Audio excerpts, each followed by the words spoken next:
Right now, as you lie in the deepening stillness of your room, your mind may be pacing through a vast, exhausting labyrinth of psychological explanations, trying desperately to diagnose your own heavy heart. You might be feeling a cold, persistent pressure directly behind your eyes, a tight alertness in your temples born from hours of analyzing your anxiety, labeling your grief, and studying your patterns as if your inner world were a complex puzzle that must be solved before you are permitted to rest.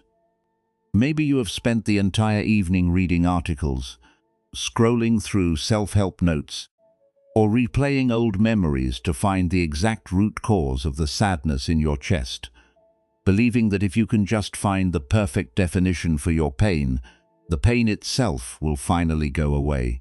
You have been treating your emotions as a map to be dissected rather than a living landscape to be felt, using the brilliant sharpness of your intellect as a shield to keep yourself from drowning in the raw, unpredictable currents of your actual feelings.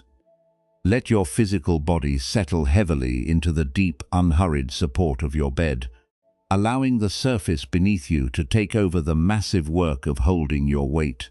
The room around you is softly dissolving into shadow now, the loud, analytical demands of the daylight hours finally beginning to lose their edge. Feel the gentle, reassuring embrace of your blanket as it wraps around you, creating a quiet sanctuary where your intellect does not need to perform, categorize, or defend itself. Outside your window, a soft sliver of moonlight filters through the cool night air, casting long, peaceful shapes across your pillow without demanding anything from the dark. The distant, muted sounds of the world outside are slowing down, passing by like dry leaves drifting down a quiet autumn river.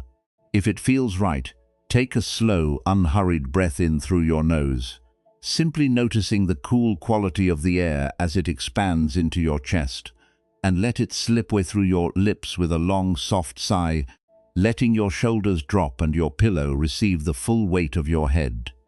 Dear friend, right now, please let these words rest against your tired mind. You are not broken. What you are feeling tonight, this intense mental fatigue, this endless habit of intellectualizing your emotions to feel secure, is not a failure of your spiritual journey.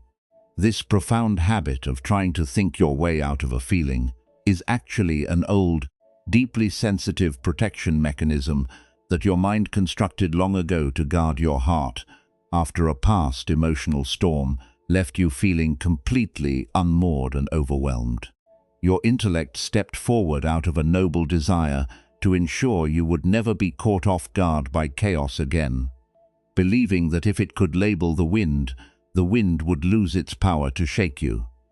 But tonight, we will not force your mind to be silent, and we will not demand that you untangle every knot in your thoughts before you are allowed to sleep. Tonight, we are simply going to learn how to step entirely off the grid of your explanations, discovering that you are safe enough right now to soften the rigid framework around your soul. We often live under the illusion that our overthinking is the very path that leads to our healing. The mind constantly whispers that if you can just find the perfect psychological label for your anxiety, or if you can map out every detail of your past trauma with absolute logic, you will finally find the key to your freedom. But this continuous analysis holds a profound and exhausting paradox. The mind cannot use the conceptual mind to cure the conceptual mind. Trying to think your way out of a feeling is like trying to wipe dust off a clear mirror with a cloth soaked in oil, only making the surface more blurred and complicated. The more we try to dissect our raw emotions with rigid logic, the tighter the knots become, turning our brilliant insights into the very threads that bind our hands and keep our bodies permanently tense. Your overthinking is not proof of your wisdom right now. It is simply fear pretending to protect you by keeping your awareness trapped in a state of constant mental friction. It is like a traveler attempting to navigate a vast, living forest path during a chilly, windy autumn twilight by carrying a long, fine piece of crimson silk cord. Because the forest is shifting and the shadows are deepening, the traveler becomes terrified of getting lost. And so they begin to tie hundreds of tiny, intricate knots in the silk string to represent every tree they pass, every rock they encounter, and every turn in the trail. They spend hours in the cold wind, their fingers growing raw and bleeding as they pull the fibers tight, obsessively building a miniature map out of knots to keep themselves safe. But as the darkness falls completely, they look down and realize that their hands are entirely trapped in a tangled, useless ball of string. They have become so consumed by the meticulous creation of the map that they have forgotten how to actually feel the solid earth beneath their boots, their own cleverness becoming the very prison that keeps them shivering in the dark. Have you felt this hot, metallic friction within your own temples tonight? Have you been moving through your inner landscape like this tangled traveler, your fingers raw from trying to categorize the heavy shape of your grief or the sudden rising of your fear? We spend our precious energy trying to build an intellectual fortress out of definitions, treating our raw physical sensations as emergencies that must be managed, only to find that our brilliant explanations have stolen our peace. If it feels right, take another slow, deep breath, letting your abdomen widen completely without any restriction. And when you are ready, let that breath drop away naturally, letting your lower jaw hang loose and your teeth separate by just a tiny, weightless space. There is no need to figure out the meaning of your anxiety before the morning comes. You do not have to solve your whole life tonight. You are safe enough in this quiet room to let the crimson cord slip from your fingers and to remember that absolutely nothing is required of your tired intellect right now. One of the great, liberating insights of the Buddha was the understanding that true inner freedom is never discovered by compiling a massive internal library of concepts or building an intricate mental map of your suffering. The Buddha pointed out that when we mistake our intellectual explanations for the raw, living reality of our direct experience, we split ourselves in two, transforming our own heart into an object to be analyzed and judged. Suffering grows when the mind adds its own frantic commentary to the natural, fluid movements of our emotions.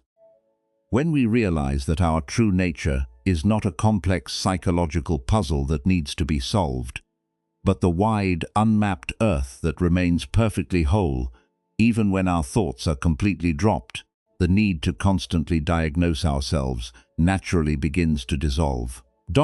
In a moment, this story will show us something even quieter about the futility of using a map to touch the living ground.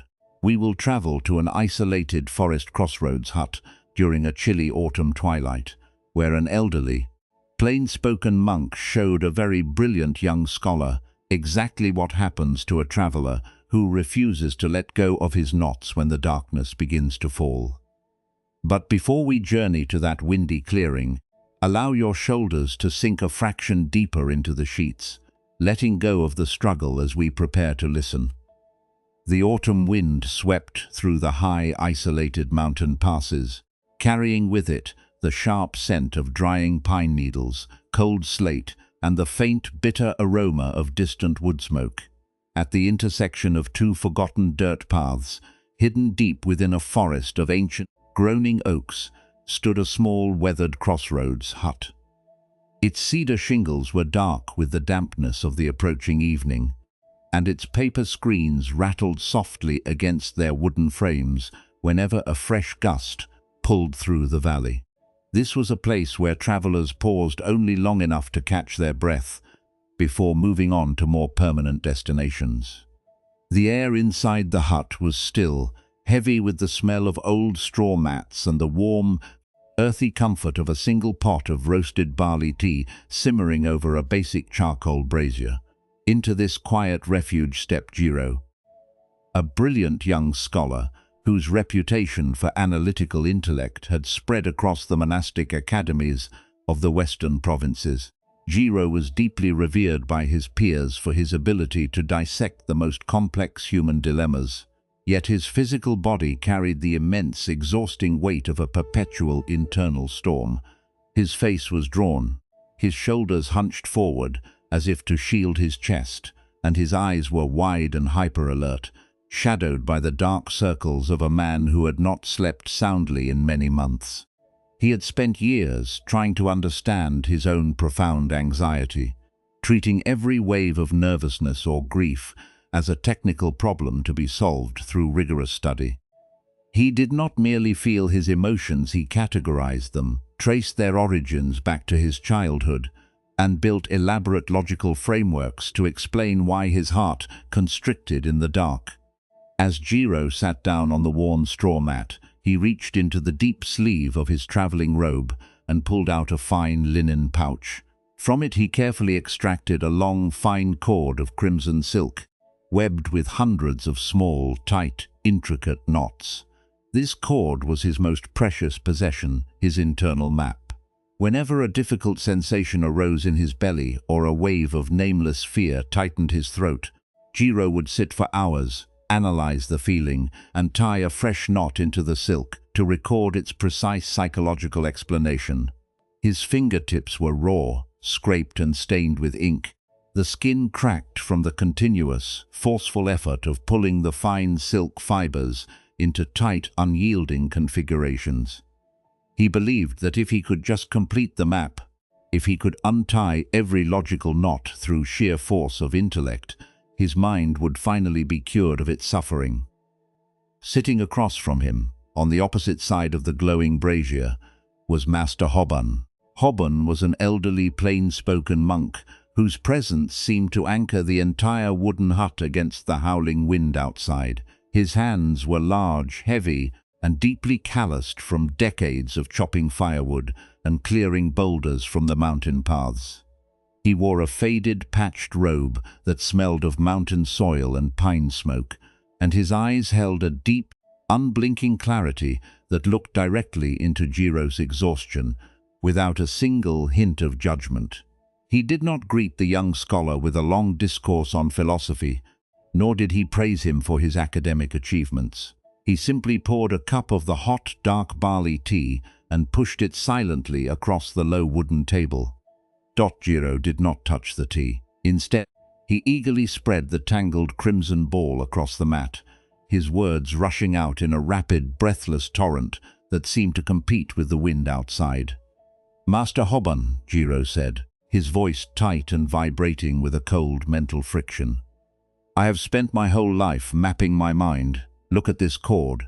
This tight knot near the top is the origin of my chronic unworthiness.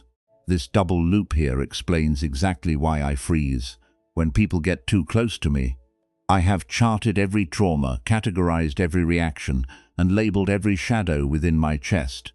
Yet, despite knowing the exact explanation for every single drop of my pain, the heavy knot in my stomach remains as solid as iron. I cannot sleep, my head feels like a burning forge, and my fingers are bleeding from tying these explanations. Why am I still suffering so deeply when my map is so perfectly complete?" Master Hobun looked down at the tangled mass of crimson silk, his heavy, lined face remaining completely serene in the dim light of the brazier. He did not offer a complex psychological diagnosis, and he did not validate Jiro's brilliant definitions. He simply reached out, his large, calloused thumb gently touching the raw, bleeding tip of the young scholar's index finger. In a moment, this story will show us something even quieter about the hidden cost of holding on to our explanations. The old monk looked up, his voice a low, spacious rumble that seemed to slow down the frantic rhythm of the room. "Jiro," he said softly, "your map is very beautiful, and your intellect is remarkably sharp. But tell me, can a traveler warm his freezing hands by drawing a picture of a fire? Can a starving man satisfy his hunger by reading a detailed scroll about a feast? You have spent years building a magnificent palace of descriptions, but you are still shivering outside in the rain."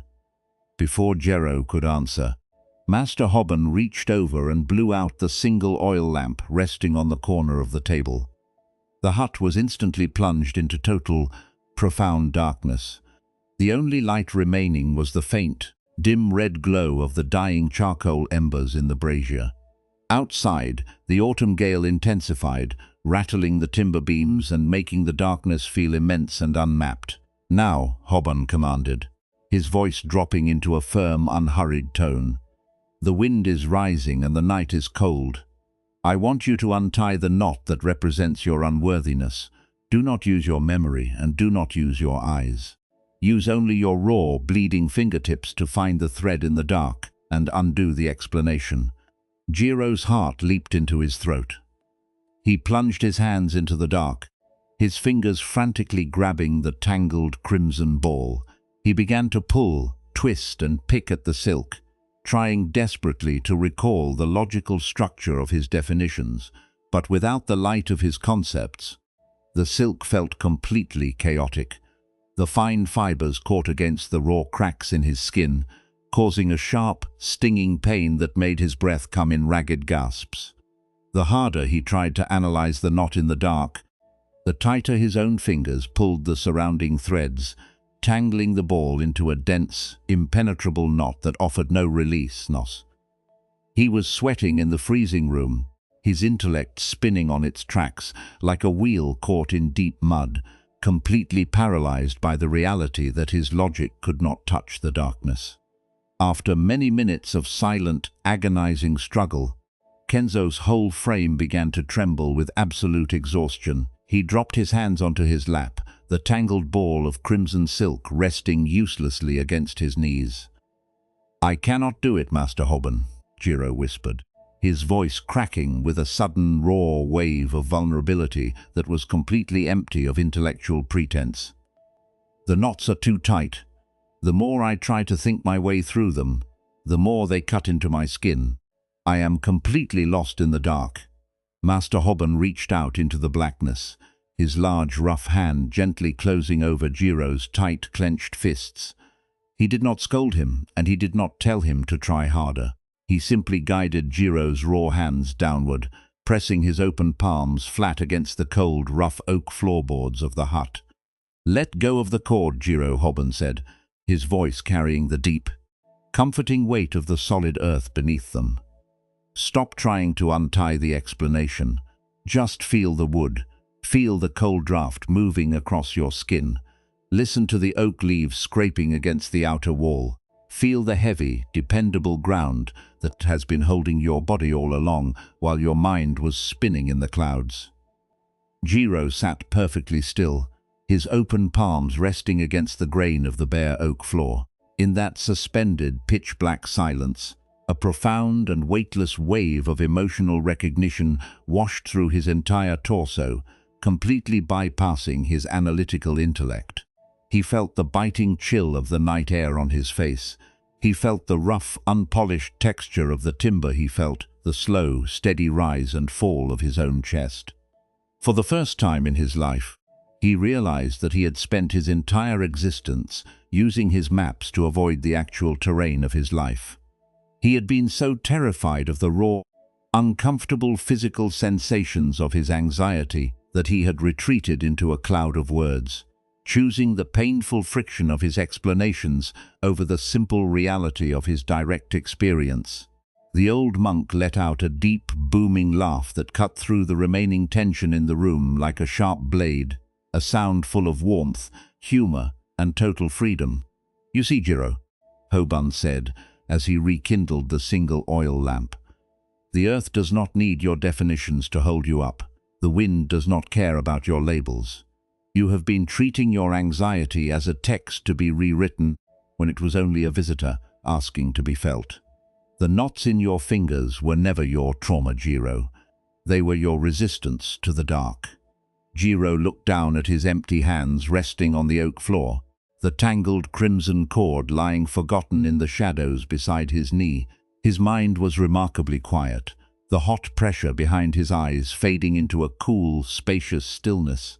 He had not cured his anxiety, and he had not solved the mystery of his past, but his whole relationship to his suffering had subtly fractured.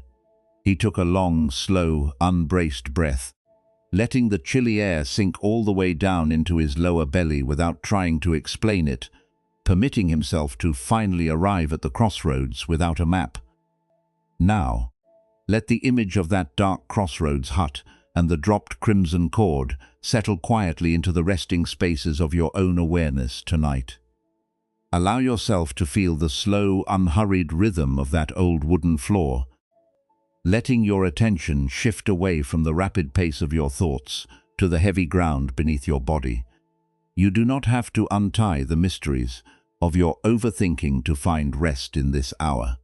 You can simply notice the raw fatigue of your own explanations, letting your mind step off the grid of its definitions as we prepare to look deeper into the movements of our own hearts. This story is not telling us to stop feeling, nor is it asking us to become cold, unfeeling, or detached like a stone buried deep within the mountain soil. It is not an invitation to live a pale, indifferent life where your intellect becomes numb to the beauty and the sorrow of the world, nor does it mean you must force your mind to become a completely blank slate. Buddhist wisdom does not wish to destroy your brilliant perceptive capacity to understand your life, nor does it ask you to reject the natural sensitivity that makes you who you are. Instead, it is showing us something much quieter, a profound shift in the way we relate to our own inner world, a realization that the heavy, suffocating suffering we feel at night does not live in the raw emotion itself, but in the intricate, exhausting web of words we weave around it. When we look deeply into Jiro's struggle in the total darkness of that forest crossroads hut, we begin to see that his true agony did not stem from the simple fact that anxiety had arrived in his chest.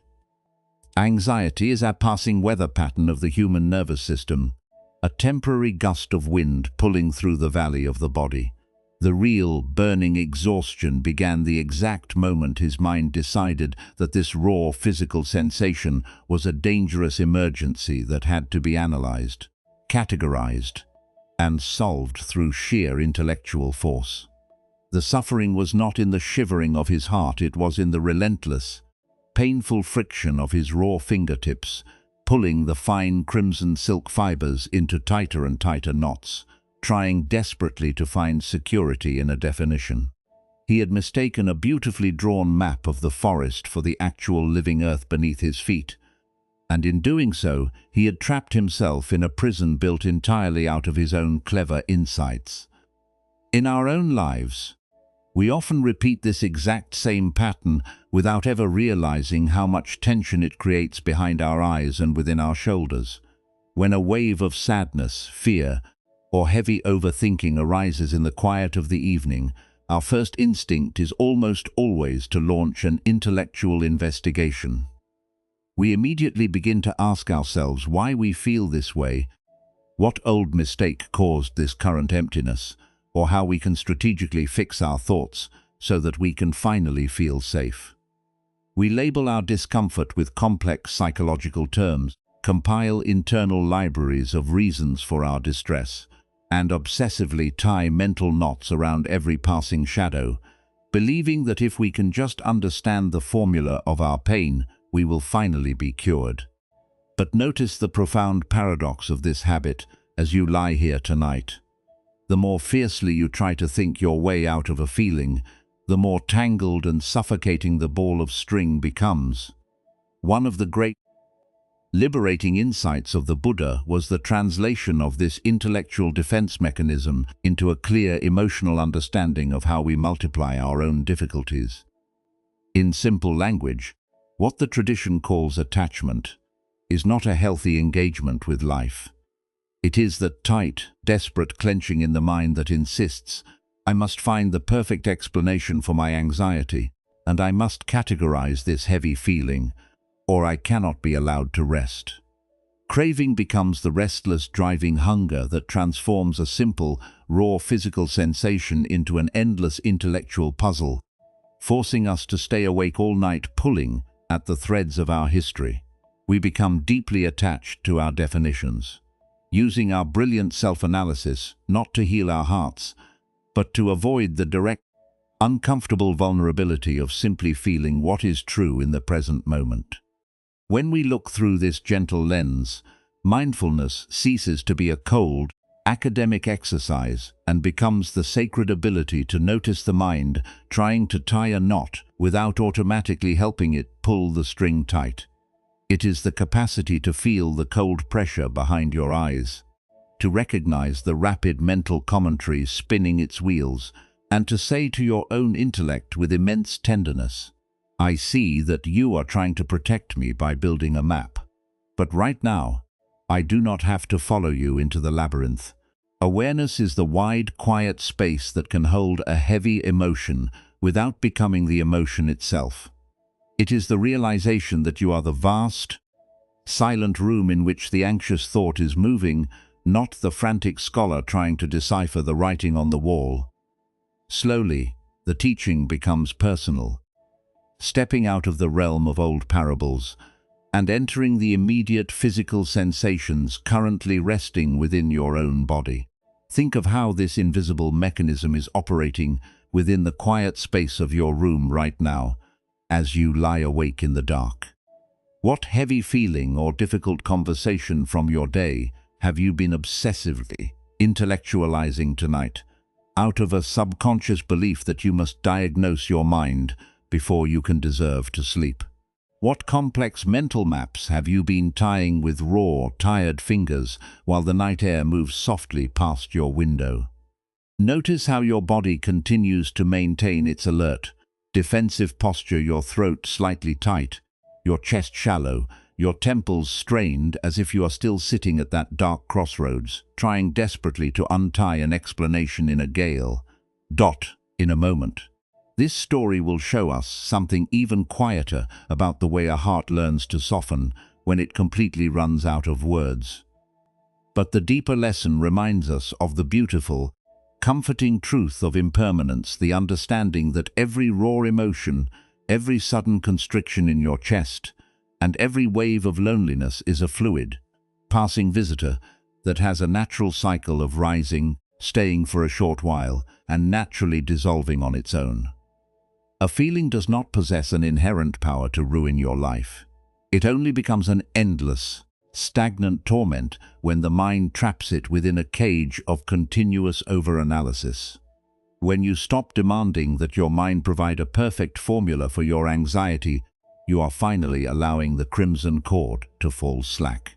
You are realizing that the raw physical sensation in your body is not a mistake that needs to be corrected by a brilliant insight.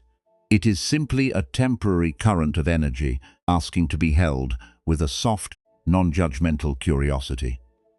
The Buddha was not asking us to reject our capacity for deep thought. He was showing us how to stop adding a second wound to the first. The first pain is what life naturally brings to our path. The reality that being a sensitive creature means our hearts will sometimes feel heavy, our memories will carry the residue of old rejections, and our nervous systems will occasionally trigger a wave of unnameable fear. That is an inescapable part of walking the unmapped terrain of a changing human existence. We cannot always control the first pain. We cannot force our minds to never experience a difficult or uncomfortable sensation. But the second pain is the massive, exhausting layer of intellectual resistance, chronic labeling, and frantic self-judgment we construct when we refuse to let the body simply feel the ground. The burning pressure in your temples, the late-night diagnosing of your flaws, the desperate scrolling for psychological reassurance, and the deep guilt that tells you that you are failing your spiritual journey because you still feel anxious. This is the second wound. We inflict it upon ourselves every time we chase a concept into the dark, believing that our freedom is hidden at the very end of our explanations. In a moment, our journey will bring us directly into the quiet movements of your own chest and belly. We will transition into a gentle internal practice where you can begin to experience this cooling firsthand, learning how to let go of the crimson map without any pressure to have your life completely figured out or healed before the morning arrives. But before we step onto that unmapped ground, allow your shoulders to drop a fraction deeper into the support of your bed, letting your hands open wide against the sheets as we prepare to move inward. If it feels right to you, in this quiet moment, let your awareness slide gently away from the world of deciphering words, decoding memories, and analyzing your own psychological history, shifting downward into the immediate, physical reality of your body as it rests here in the dark. There is absolutely no need to alter your posture, to assume a rigid stance of formal meditation, or to try and manufacture a state of perfect, unshakable mental clarity to touch a deep sense of peace. Whether you are lying flat upon your back, letting your arms fall loose and empty at your sides, or curled softly onto your side with your hands gathered near your chest, your body is already occupying its own perfect, unmapped space. If it feels comfortable, you might try placing one palm flat against your upper chest, right where that tight, vibrating knot of intellectualized anxiety tends to constrict during the day, or perhaps simply allow your fingers to uncurl completely against the sheets. Nothing is being demanded of you right now. No one is monitoring your progress, and there is no standard of deep spiritual relaxation that you are required to achieve before the morning comes. Even if your mind is still producing a rapid, restless current of analytical definitions, simply being aware of that movement without judging yourself, for it is already a profound act of wisdom. Take a slow, unhurried breath in through your nose, simply noticing the cool, spacious quality of the night air as it filters down to meet the warm, guarded spaces within your torso. And when you are ready, let that breath slip out through your lips with a long, soft, unrestricted sigh, letting your stomach drop and your pillow receive the full weight of your head. There is no need to count the seconds or force your lungs to mimic an artificial rhythm. Let your body breathe itself at its own natural pace.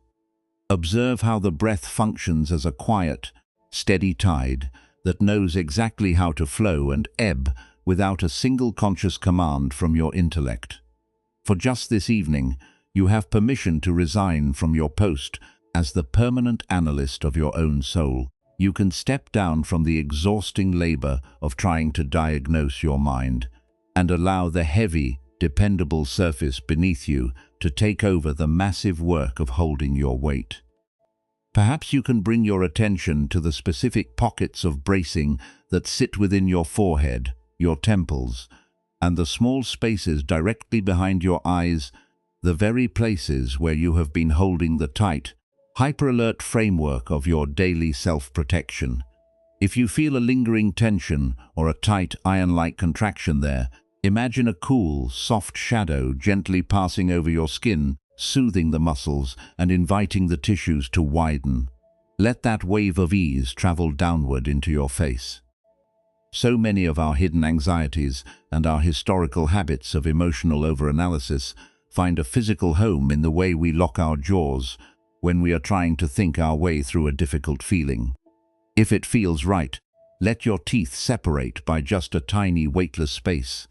Allow your tongue to drop away from the roof of your mouth and let your lower jaw hang loose and completely unhinged. Notice how that single pocket of physical softening instantly radiates a deep sense of release down the sides of your neck, letting your shoulders drop a fraction deeper into the sheets. As you lie here in the dim, protective cradle of the night, allow your awareness to notice just one specific thought, a particular emotional label, or a recurring memory of an old mistake that has been repeatedly asking for your attention today. You do not need to go searching for the deepest or most painful wound in your history. Simply look at whatever quiet shadow is currently hovering at the very surface of your mind. It might be a psychological definition you have been applying to your anxiety, a frantic explanation for why you feel lonely, or a heavy, nameless pressure that you must somehow fix your thoughts before tomorrow arrives. Do not try to push this thought away. Do not try to solve it, and do not criticize yourself for carrying it into the dark. We are not here to violently stop the mind from spinning. We are simply here to observe its movement with a soft, spacious compassion. Even noticing that your mind is trying to analyze the feeling is enough. In the quiet theater of your imagination, look at this specific habit of intellectualizing your pain through the lens of our forest crossroads. See your defensive pattern not as a permanent failure of your character, but as that long, fine, crimson silk cord held between your fingers.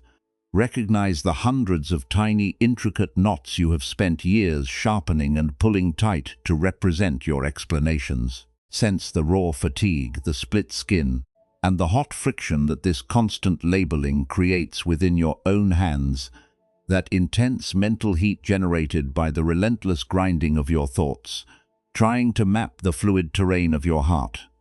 For years, your intellect has believed that maintaining this tight grip on the string was the only way to keep from being overwhelmed by the dark, mistaking an exhausting, suffocating ball of string for genuine safety.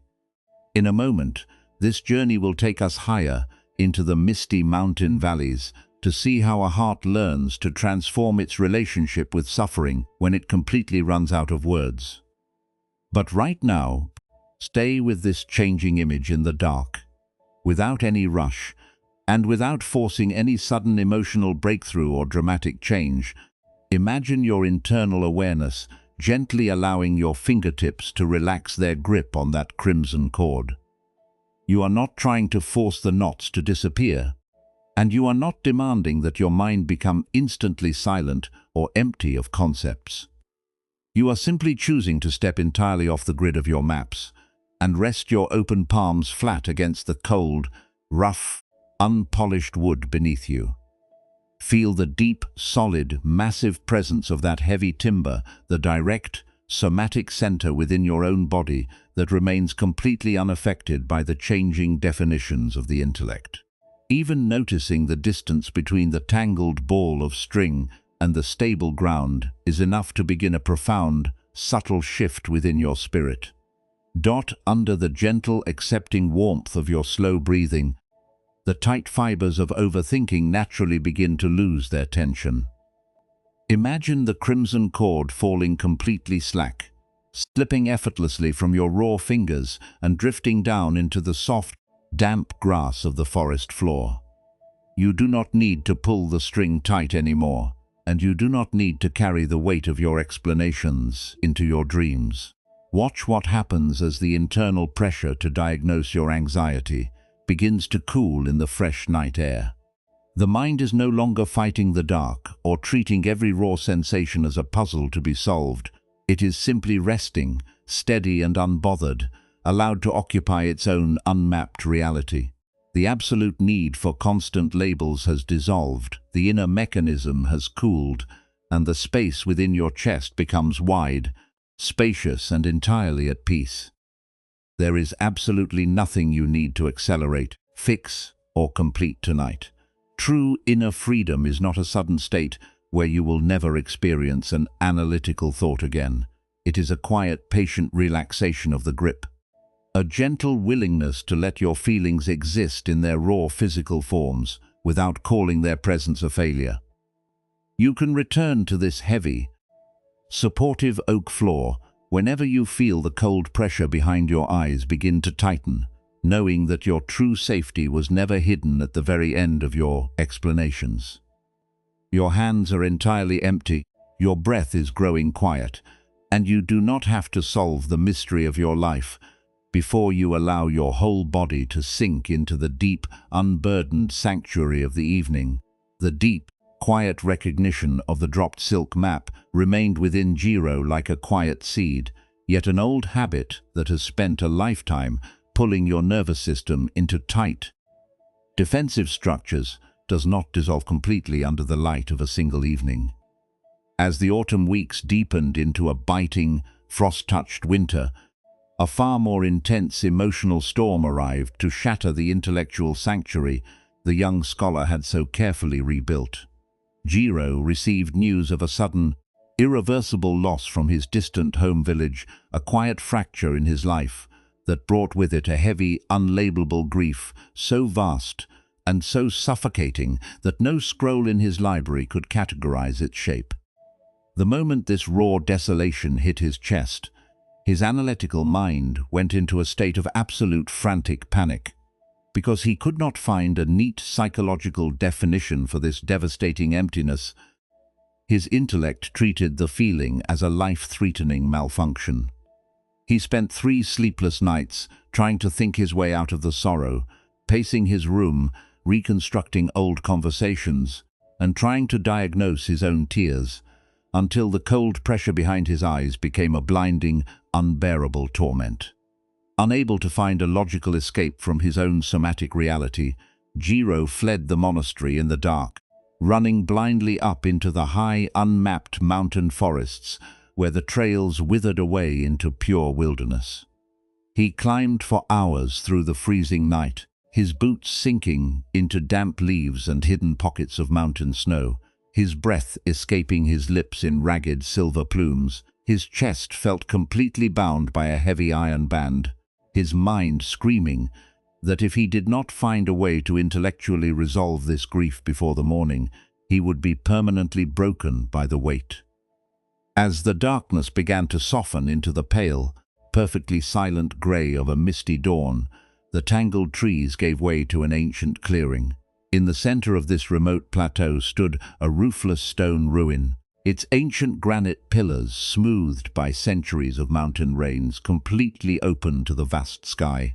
Sitting on a low, flat rock inside this roofless sanctuary, watching the morning mist filter slowly through the dark pine branches, was Brother Tetsu.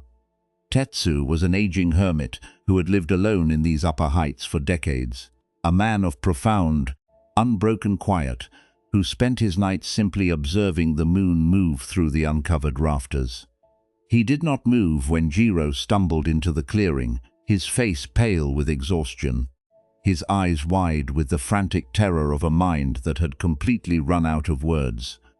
Brother Tetsu looked at the young scholar, his gaze carrying the gentle, unhurried depth of a deep mountain well. He did not offer a single word of consolation, and he did not ask Jiro to explain the history of his sorrow. Instead, he rose slowly from his stone seat, his movements as fluid and quiet as water, and gestured for Jiro to follow him down a steep, narrow path that descended toward a hidden ravine, where the sound of rushing water echoed through the mist.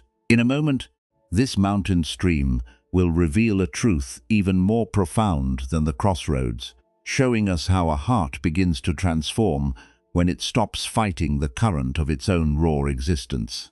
They reached the floor of the ravine just as the first faint light of the sun began to turn the mountain fog into a luminous pale silver. There, running fiercely over smooth black boulders, was a freezing, crystal-clear mountain stream fed by the high glaciers above. In the very center of the rushing current, sitting half-submerged in the white foam, was a massive, raw block of uncarved green river stone. Its surface was completely unpolished, rugged and irregular, its deep emerald hues darkened by the constant wash of the icy water. It had no symmetry, no geometric lines, and no inscriptions carved into its frame. It was simply a heavy, silent mass of raw earth resting directly in the path of the mountain torrent. Jiro stood on the muddy bank, his body shivering violently from the cold and the internal friction of his frantic overthinking. He gripped his hands into tight fists, his voice cracking with a desperate, heavy emotion as he looked at the old hermit. "Brother Tetsu," he cried out over the sound of the water, "my chest is burning with a grief I cannot name. I have tried every concept, I have replayed every memory, and I have looked for every logical explanation to make this emptiness leave my heart, but my mind is spinning into total darkness. Tell me what scroll I must study to undo this knot. Tell me how to carve this sorrow out of my flesh so that I can be clean again." Brother Tetsu did not answer with a philosophical doctrine, and he did not provide a comforting definition. Instead, He walked directly into the freezing stream, the icy water rushing up past his ankles, entirely undisturbed by the biting cold. He stood beside the massive green river stone, placed his large, bare palms flat against its wet, irregular surface, and looked back at the trembling young man. "Jiro," the hermit called out softly, his voice cutting through the roar of the current like a gentle bell. "Step into the water. Come here, place your bare hands upon this uncarved stone, and tell me how you will plan to carve it." Jiro hesitated, but the sheer exhaustion of his mental prison drove him to step off the muddy bank. The moment his boots entered the stream, the piercing, numbing cold of the glacial water shot up his legs, sending a sharp somatic shock through his entire nervous system that instantly shattered the rapid, spinning loop of his thoughts. He waded out into the current, his breath catching in his throat, until he stood directly in front of the massive green block. He reached out his hands, his fingers raw and trembling, and pressed his palms flat against the rough, freezing surface of the uncarved river stone. The texture was immensely real, stubborn, cold, wet with moss, and completely unyielding. The mountain current slammed violently against his wrists, wrapping him in a freezing embrace, while the stone beneath his fingers remained perfectly anchored to the deep bed of the ravine, letting the torrent rush over its frame without a single movement of resistance. "Now, Jiro," Brother Tetsu whispered, his face inches from the scholar's, "tell me the name of this stone. Tell me the psychological formula for the water that is hitting your skin. Dissect the current, label the river before it passes your fingers." "I cannot," Jiro gasped, his teeth chattering from the intense physical reality of the cold, his hands clinging to the heavy green mass for support. "The water is too fast. It's too cold. It's just here. It doesn't have a name. It's just happening." "Then be like the stone, Jiro," the old hermit said, with immense, fierce tenderness. "Stop trying to carve your grief into a beautiful statue of words. Stop trying to explain the current that is passing through your chest. Your mind is burning because you are demanding that this raw water stop flowing before you are allowed to rest. This sorrow you feel is not an error to be corrected by a brilliant insight. It is simply a winter river moving through the landscape of your life. The stone does not ask the current to be warm, and it does not build a wall of logic to protect its heart. It simply stands in the center of the valley, lets the freezing water wash over its rough edges, and remains entirely whole within the flow." Jiro stood perfectly still in the rushing mountain stream, his bare palms completely merged with the freezing raw texture of the green river stone. In that suspended misty dawn, a profound and beautiful transformation occurred within his spirit. He did not experience a sudden, magical erasure of his grief, and his memories of loss did not vanish into thin air. But right there, in the icy water of the ravine, Jiro made one small, subtle, and life-changing shift in the way he related to his own suffering. He stopped trying to think his way out of the feeling. He took a long, deep, completely unbraced breath, letting the freezing mountain air expand his lungs. And for the first time in his life, he simply allowed the raw physical sensation of his grief to exist within his chest without needing to give it a name. He stopped treating his sorrow as a puzzle to be solved, and instead chose to sit directly with the raw uncertainty of the present moment. He let go of the frantic habit of treating every analytical thought as the absolute truth of reality, recognizing that his intellect's explanations were nothing more than dry leaves floating uselessly on the surface of a deep, living river.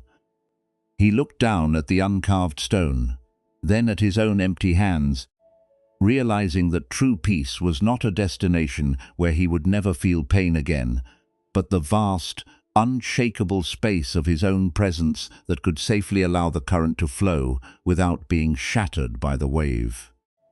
Brother Tetsu turned and walked slowly back toward the stone ruin, leaving the young scholar standing alone in the center of the stream. Jiro did not follow him immediately. Nor did he run back to his library to write down a new philosophy. He simply stood in the freezing water for a few moments longer, his hands resting loose and empty against the green granite, his breathing matching the slow, unhurried cadence of the wilderness around him, finally allowing his heart to be raw, uncarved, and completely at peace in the dark.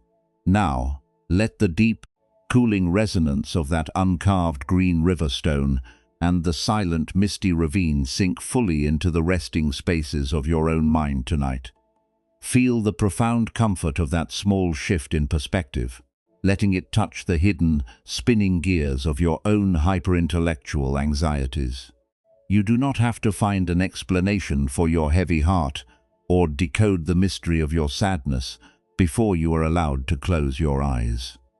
You can allow the raw current of your emotions to pass through your body without letting it fracture your soul, trusting that the wide, unmoving awareness within you is fully capable of holding the uncertainty as we prepare to drop deeper into the quiet night.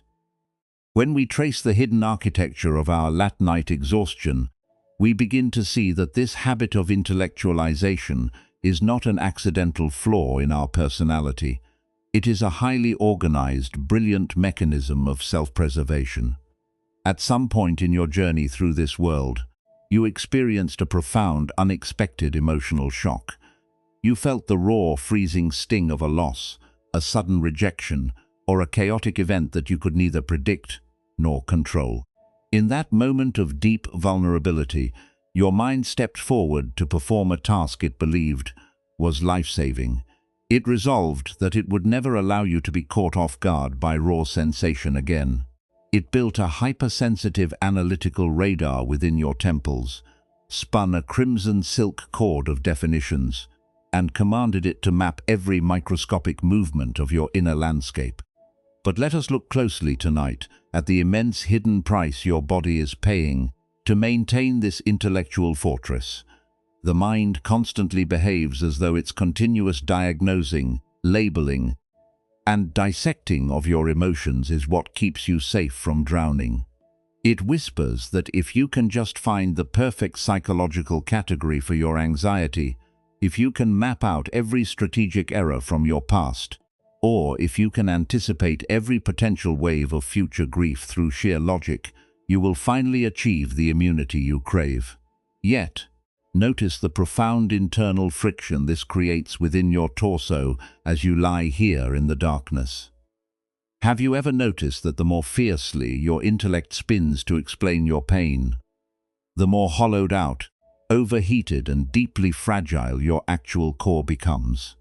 You are trying to find an unshakable, solid refuge within a shifting cloud of thoughts, and the continuous strain of that impossible task is grinding your nervous system down into hot, useless dust. This is the exact psychological mechanism where our longing for freedom transforms into a chronic, self-imposed prison. We do not merely experience an uncomfortable physical sensation, we immediately convert that sensation into an absolute intellectual emergency. The mind begins to replay past heartbreaks, projecting ancient memories onto modern silences, entirely convinced that every unnameable ache in the chest is a direct announcement of our permanent deficiency.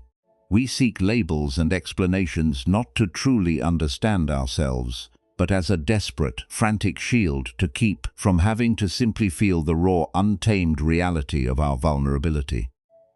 When a neat definition cannot be found, our self-judgment flares up with a fierce intensity. We begin to look at our own sensitive nature with profound shame, believing that if we were only more spiritually advanced, more logical, or more disciplined, we would not be suffering this chaotic weight. We turn our anxiety into our very identity, looking through the distorted lens of our self-analysis and defining ourselves as a permanently broken puzzle that can never be put back together. One of the most comforting, liberating insights of the Buddha was the clear, emotional distinction between the natural weights that life places on our shoulders and the immense, artificial suffering our own minds construct around them. The Buddha pointed out that our human experience is made of two entirely different layers of reality. The first layer consists of the basic fluid and changing conditions of being an interconnected creature in an impermanent universe. This is what Buddhist wisdom calls the first pain. It is the simple, unavoidable reality that human hearts fluctuate, that deep losses occur, that moments of intense confusion will arise, and that our paths will inevitably intersect with seasons of sadness and uncertainty. This first pain is like the freezing mountain stream rushing through the rocky ravine. It is completely beyond our separate control, fluid as water, and it carries absolutely no inherent verdict about your value as a human soul. The second layer is what our own conceptual mind constructs when that cold mountain current begins to wash over our skin. It is the second pain. It is the frantic internal resistance that refuses to let the water pass without an explanation. It is the obsessive overthinking that turns a temporary wave of grief into an endless psychological trauma. The intense self-blame that tries to fix the somaticness through shame, and the desperate craving to force our inner world into a perfectly static, predictable formula before we allow ourselves to rest. This second layer, this rapid, burning pulling of the crimson silk cord into tighter and tighter knots, is where our true exhaustion lives. The Buddha reminded us that while we cannot always control the first pain, while we cannot force the outside world or the people we love to remain perfectly predictable before tomorrow morning, we possess the sacred, quiet capacity to stop feeding the second pain. Now let this wisdom come closer to your own life. Moving past the imagery of uncarved green stones and entering the immediate physical space of your room tonight. Think of how this invisible mechanism is operating within your own chest and belly as you lie awake in the darkness. The first layer of your current reality may simply be that your body carries the heavy, warm residue of an ordinary daylight interaction that felt unresolved or confusing. That is a natural, tender condition of a tired nervous system that has been working hard to protect itself through a long day. But notice how quickly your intellect tries to add the second layer. Notice the rapid, quiet voices in your temples that want to spend the night hours diagnosing that tightness, replaying your words, and trying to find a neat psychological label to cure the discomfort before you sleep. Notice that the room around you is completely safe, yet your spirit is still vibrating with the intense friction of an intellectual battle that lives only in your thoughts. True peace is not the absolute absence of difficulty, nor is it a magical, static state where you will never encounter an unnameable emotion, a sudden fear, or an uncomfortable physical sensation again. If you are waiting for your mind to be completely empty of all concepts, or for your history to be perfectly untangled and categorized, before you give your own shoulders permission to loosen, you will be trapped in a state of chronic mental fatigue forever. Peace is not a traveler who survives the wilderness by successfully forcing the forest to match his map. Peace is an entirely different relationship with the difficulty itself. It is the capacity to function exactly like that massive green river stone, resting in the center of the rushing torrent. It is the willingness to let your base be grounded in the vast, non-reactive space of your own direct presence, allowing the raw, freezing currents of your emotions to wash over your frame and dissolve naturally into the dark, without letting those currents fracture your internal alignment. What happens within your spirit when you stop treating the sudden rising of anxiety as a technical malfunction that must be solved through self-blame? What happens when a heavy wave of sorrow fills your chest, and instead of spinning your awareness into a labyrinth of definitions, you simply sit with that raw physical sensation with a soft, spacious compassion? In that single moment of recognition, the destructive friction within your head naturally begins to cool. You are no longer the frantic scholar trapped in a dark hut. and you are no longer the bleeding fingertips pulling the silk string into knots. You become the wide, unmoving space that can safely hold both your profound sensitivity and the uncomfortable reality of your uncertainty, without needing to fix other. You are the deep, dependable ground beneath the floorboards, and because your safety is anchored in your own presence, the changing current can no longer define your peace. As we prepare to look at how this ancient clarity alters the small, practical movements of your everyday path tomorrow, let the need to diagnose your soul completely evaporate from your mind. You do not need to heal your entire history of overthinking before you are allowed to rest tonight. And you do not need to build a perfect psychological fortress against the uncertainty of the morning. Let the cadence of these understandings sink down into the deep tissues of your lower body like a cool evening rain touching the dry soil of the mountain valley, leaving your core wide, unbraced, and beautifully permitted to slow down as the night deepens around you.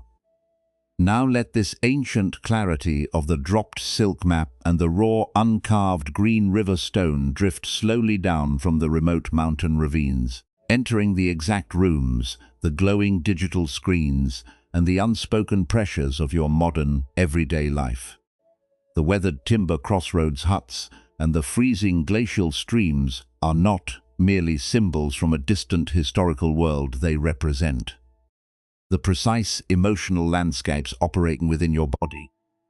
When you look at your phone in the early hours of the morning, or when you lay it face down on the nightstand at the end of an exhausting day, we do not listen to these truths to escape our contemporary reality, but to learn how to navigate its relentless, hyper-connected demands without allowing our inner fibers to wither from a lack of breath. The tangled ball of crimson silk is not just an old instrument in a scholar's sleeve. It is the pocket of your coat vibrating with notifications. It is the blue light reflecting off your face at midnight. And it is the sudden cold contraction behind your eyes when you try to diagnose your own heavy heart before sleep. Think of how frequently you find yourself twisting into that tight, self-sabotaging pattern of intellectual overthinking during a normal afternoon. Perhaps it happens when you are waiting for a specific text response, watching the blank screen for reassurance, and analyzing why someone's tone felt slightly different or brief. In that single moment of uncertainty, your mind immediately launches an investigation, treating the emotional temperature of the room as a technical puzzle that must be solved. Your intellect begins to tie hundreds of tiny intricate knots, looking for the error, replaying your past words, and trying to find the perfect psychological label to cure the discomfort. You put on a polite, capable smile, while internally your thoughts are pacing through a labyrinth of explanations, trying desperately to manage the future and ensure you are enough. You want to rest, but you feel deeply guilty for resting, believing that if you stop analyzing your life for even a single hour, the whole forest will catch fire. Maybe you recognize this automatic mental mapping when you are lying awake at night, feeling a heavy panic that you are somehow falling behind in life. You look at your path and try to force your fluid, changing emotions into a rigid formula, comparing your raw internal storms to the polished, symmetric exteriors of those around you. When anxiety or sadness arises, you do not merely feel it, you immediately treat it as a dangerous malfunction that must be fixed through shame. You spend hours reading self-help notes, scrolling for psychological validation, and trying to fix your mind with the very thoughts that created the tension in the first place. You have turned your pain into an identity, defining yourself as a permanently tangled cord, forgetting that this continuous analysis is the exact friction that keeps your temples tight and your body braced against the mattress. Slowly, the teaching becomes personal, showing us that peace is not an abstract achievement found in an ancient library, but a gentle choice practiced in the smallest, most ordinary moments of a difficult afternoon. True inner freedom begins in your modern life when you realize that you can experience the raw, uncomfortable physical sensations of your anxiety without automatically giving them total obedience. Tomorrow, when the pressure behind your eyes begins to tighten, or when you feel the overwhelming urge to diagnose your own flaws, you do not have to follow your intellect into the labyrinth. You can choose to practice the wisdom of a single, unhurried breath before you reach for your phone, before you answer an email, or before you criticize yourself for feeling heavy. In that tiny, sacred gap between the feeling and the thought, you can remember that not every thought deserves your energy, and not every feeling is a command to spin.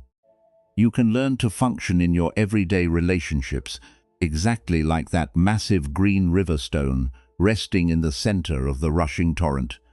You can allow a difficult conversation, an uncertain future, or a sudden wave of loneliness to be nothing more than cold water washing over your raw edges. The arrival of the current does not mean your foundation is broken, and it does not mean you are failing your spiritual journey. It simply means life is moving through its natural, fluid seasons. You can care deeply about your path without gripping your life timelines so tightly that you fracture your inner calm. You can act, build, and connect without forcing every outcome to match your intellectual map, recognizing that your value as a human soul is already perfectly whole, even when your life looks completely uncarved. Tonight, as you lie in the protective sanctuary of this quiet room, remind your tired intellect that you can rest without earning it. You do not need to stabilize the entire future. You do not need to find a formula for your sadness. And you do not need to untie every knot in your thoughts before your head is allowed to sink into the pillow. The day you left behind is completely finished. Its screens have gone dark, its words have been spoken, and its variable currents have dropped away into the evening mist. The mysteries of your life do not need to be solved before the morning comes. You can let the crimson map slip completely from your fingers, permitting your lower jaw to hang loose, your shoulders to drop, and your whole being to return to the simple, unmapped earth beneath you. In a moment, this journey will take us into the final, stillest part of the night, where all the modern pressures, the digital echoes, and the hot knots of overthinking dissolve completely into the deep landscape of your sleep. You do not have to carry the weight of your explanations into your dreams, and you do not have to perform the role of the analyst anymore. Just let your awareness become as cool, wide, and spacious as the night air filtering through your window, letting the demands of the world fade away, like a harmless whisper in the mountain forest.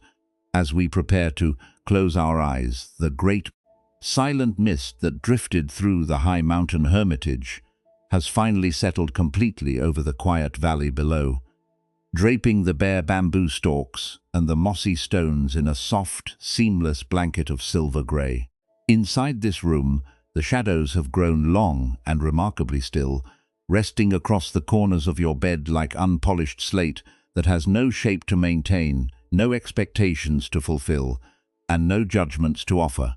Let your physical frame sink entirely into the dense, dark support of the mattress beneath you, letting go of the very last effort required to hold yourself separate from the world. Your limbs are taking on a calm, unbothered weight now, mimicking the deep, steady density of that ancient green river stone resting in the quiet clearing. There is no path you need to walk tonight, no performance you need to evaluate, and no protective radar you are required to maintain in the dark. The daylight world has completely closed its eyes to all demands, and you are fully permitted to close your eyes too, letting your awareness slide away from the shore of your worries like water seeping into stone. With each quiet breath that moves behind your ribs, notice how the internal rhythm of your mind is beginning to slow down, shifting from a sharp, restless vibration into a deep, low, spacious stillness. Your exhalations are becoming long, soft, and entirely unrestricted, matching the slow, gentle dripping of the evening condensation from the leaves of the wild ferns. You do not need to manage the breathing or try to force your lungs into an artificial calm. Simply allow your body to breathe itself in its own private, natural cadence. The tight, defensive knot that has been bracing your forehead and behind your eyes all through the long day is completely cooling down now, releasing its frozen tension into the dark. Let your eyelids become immensely heavy, as if they were made of raw, damp moss, dropping shut over your eyes with a beautiful final weight that no longer wishes to look for hidden changes or decode silent pauses.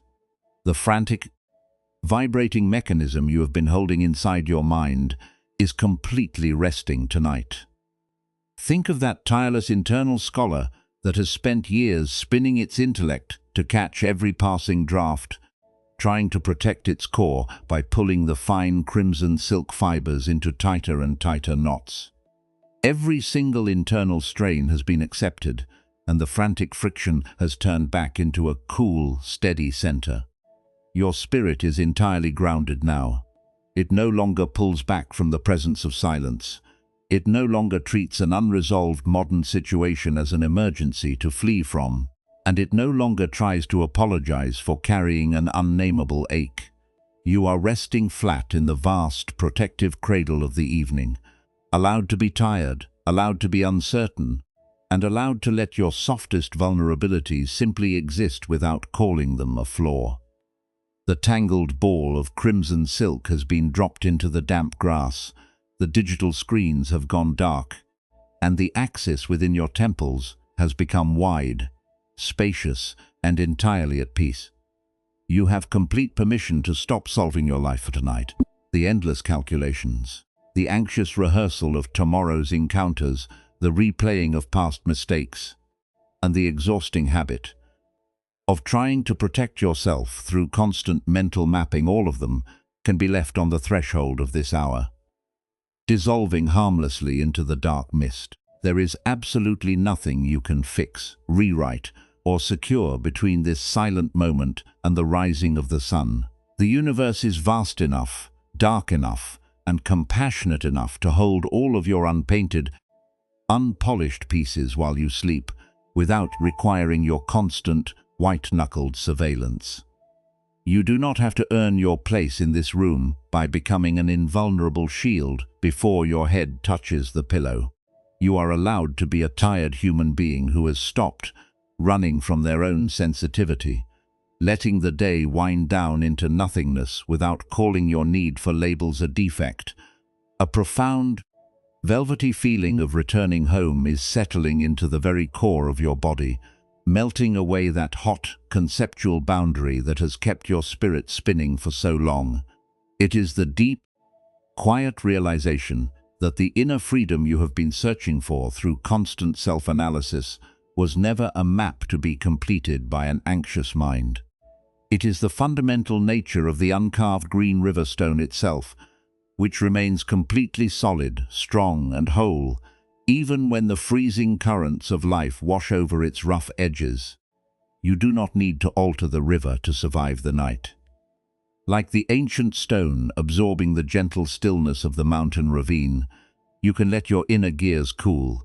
You can let the silence enter your veins, and you can trust that you are already safe within the wide space of your own presence.